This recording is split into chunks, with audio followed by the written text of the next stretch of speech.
bit of trans ideology in schools.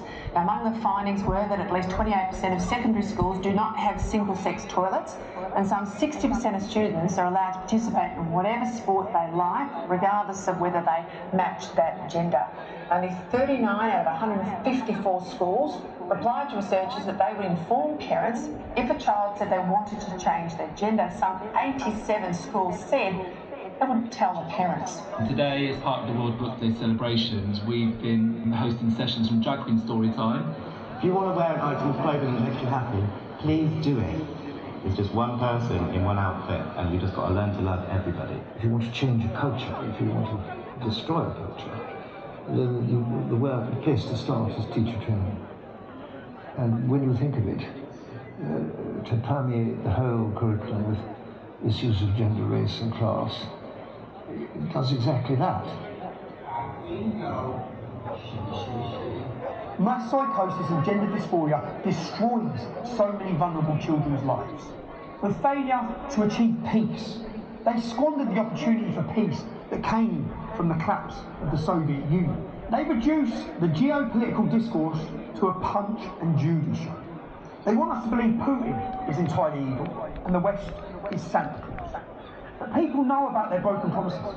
Let ex-Soviet nations join NATO and join the European Union. People know the CIA caused the Maidan Revolution to get rid of the pro-Russian leader of Ukraine. People know about the West's biological warfare laboratories across Ukraine. I'm not on Putin's side, but our leaders orchestrate conflict and take us towards war. So why is the government implementing a totalitarian state? Because they're terrified of their failures being exposed. While our leaders tremble and hide in their Westminster bunkers, the people of Britain, who they're supposed to be serving, they live and die with the consequences of government failures. So many failures. We could be looking at the decay of Western civilization.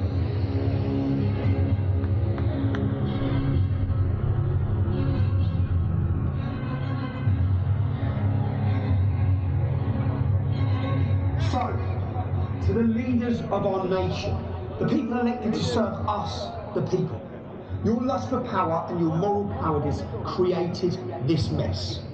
Without pride or confidence in our nation, you cower in fear and you facilitate every ideology that comes along. You took the knee to the Marxists of Black Lives Matter. You embraced the immorality of the transgender movement. You watch as men dressed as women read to primary school children and pump sexualised material into their little minds. You drank the Kool-Aid on climate change when Nobel Prize-winning scientists say it's bullshit. And you cower like cowards before Islam. These ideologies seek to tear down our society, our culture and our heritage. You are paralysed with fear, or you join them out of fear of what might happen if you don't. What have you done to foster equality under the law, democracy and liberty? What have you done to protect our precious cultural inheritance, of which you are the custodians? What have you done to protect our borders? What have you done to protect our daughters from 50 years of rape and torture at the hands of Islamic gangs? What have you done to defend the sovereignty of the United Kingdom against malign influence of undemocratic, unaccountable bodies like the European Union, United Nations, the World Health Organization and the World Economic Forum? What have you done to protect the rights of those who actually oppose you? What have you done to stand with the people of Britain for common sense? What have you done for our economy? You set fire to the house, and now you want credit for trying to put out that fire. What have you done to educate our children? You've poisoned their minds with evil nonsense. You have done nothing at all.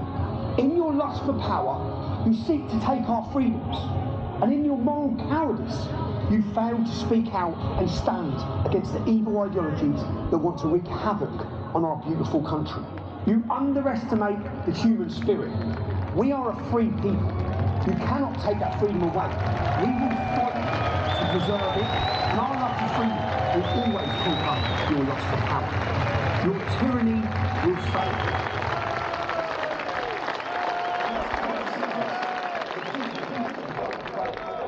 We are perilously close to becoming a totalitarian state. We already have two-tier policing, a politicised judiciary and controlled media. They take money to push narratives. Resistance to the narrative is costly, and the more costly it becomes, the fewer people will speak out. And despite the appearance of a liberal society, our democracies, our cultural inheritance, our real equality and democracy, and our liberty, they are crumbling before our eyes. If Western governments learned anything in recent years, they've learned that fear is an effective tool of control. And many people appear willing to give up their freedoms for a promise of safety, or even just a little extra convenience. And by the way, the totalitarian state will try and displace all previous traditions, and it will try to redefine reality itself. This totalitarianism demands we all embrace a set of so-called progressive beliefs, which are in fact incompatible with reality. Let's just take one example, that there's a massive threat from the so-called far right, when the reality is 90% of the people on the terrorist watch list are followers of Islam. Or mass immigration and multiculturalism is a great idea. Or there's over 100 genders because we say that. And what will come next? Sex with little children is just another form of sexual expression? It will not be long before denouncing paedophilia is demonised, as was the Marxist-Leninist dogma of the early 20th century. Lonely, hopeless, angry people who have given up on our leaders, and who can blame them? And desperate for a purpose, a promise of something better, a place to belong. They are desperate, if you like, for a new religion. Today, a new religion may appeal to people's desire for a just society, a society that liberates victims of historical oppression. It may appeal to people's fear of global warming, their desire to save the planet for humanity. The pretext is always altruistic, care and concern. But the reality requires demonising individuals who dissent and persecuting out-of-favour groups. In reality, concern for the oppressed or for humanity is lost under a wave of hate for tradition and anyone who challenges the so-called progressive dogma of the day. And the state uses the manufactured crisis and the threat of chaos to implement new measures and take away more of your freedoms. Again, it's the war one. There has been no violent revolution. The revolution has occurred. It is convinced. Hateful progressive groups advocates infiltrate our schools and universities. They graduates of the corporate world and public sector. They run the media. You may think of it as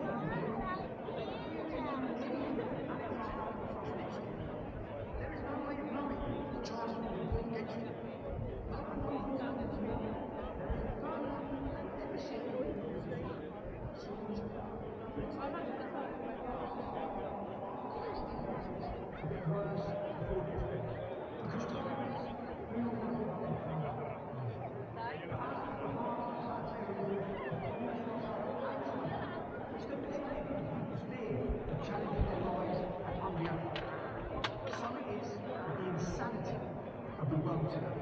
We must continue to speak the truth.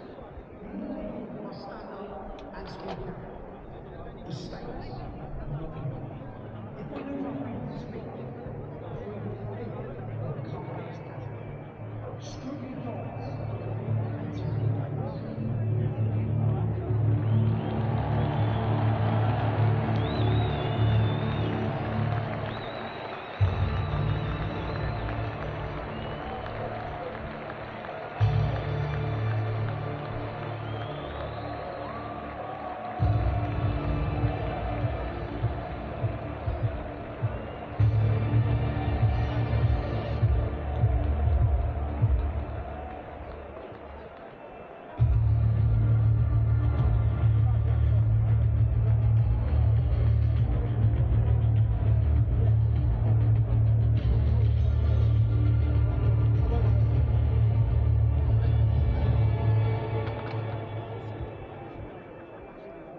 To restore faith in the British public, the head must be removed from the snake.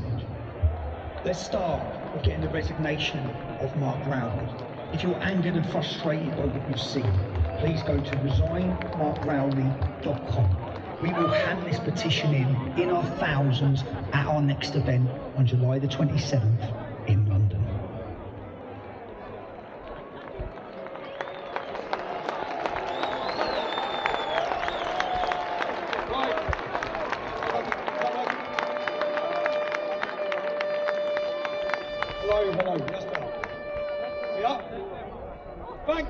everyone. Look, I know you've given us your time. I know it's been a long day so far.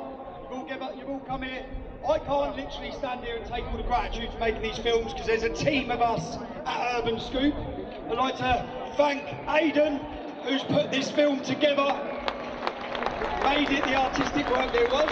Thank you, bro. And every other volunteer and team member behind the scenes has worked with us. We've got multiple documentaries in the making, and if you're watching this at home, if you're one of the people who've supported our work at Urban Scoop, whether it be for Panodrama, The Rape of Britain, the Hope Not Hate Expose, the Hope Not Hate Expose, our Irish documentary, or today, you make it possible. So we wouldn't be able to create any of this content if it wasn't for you.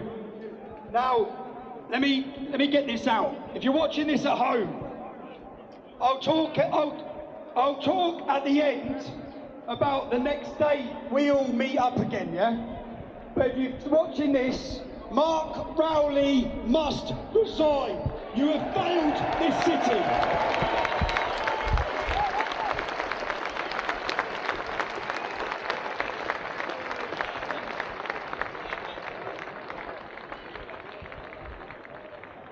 Mark Rowley is responsible for all the scenes that we have seen. The politicised policing, where the Metropolitan Police Force run away from jihadists. They let anti-Semitism out of control every Saturday. They allow crime, they do nothing, and then they smash their truncheons against patriots, members of our armed forces, just trying to pay their respects on Armistice Day. Sign the petition at Mark Rowley. How's about that, eh? ResignMarkRowley.com. Right? Thank you. We've got some more people who want to give you a message. The next lady, someone who I've watched. I enjoy her content. She's brilliant. Let's play her message to you all now, yeah?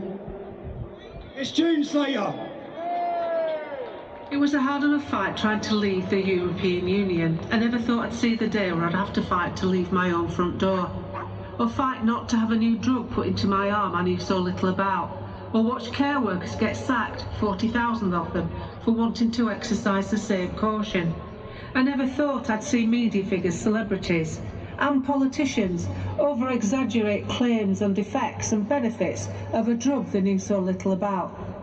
I never thought I'd see us taxed and fined and have energy prices so high on the road to net zero when countries like China, the biggest offender, are allowed to continue and grow their use of fossil fuels because of a one-line agreement in the Paris Accord.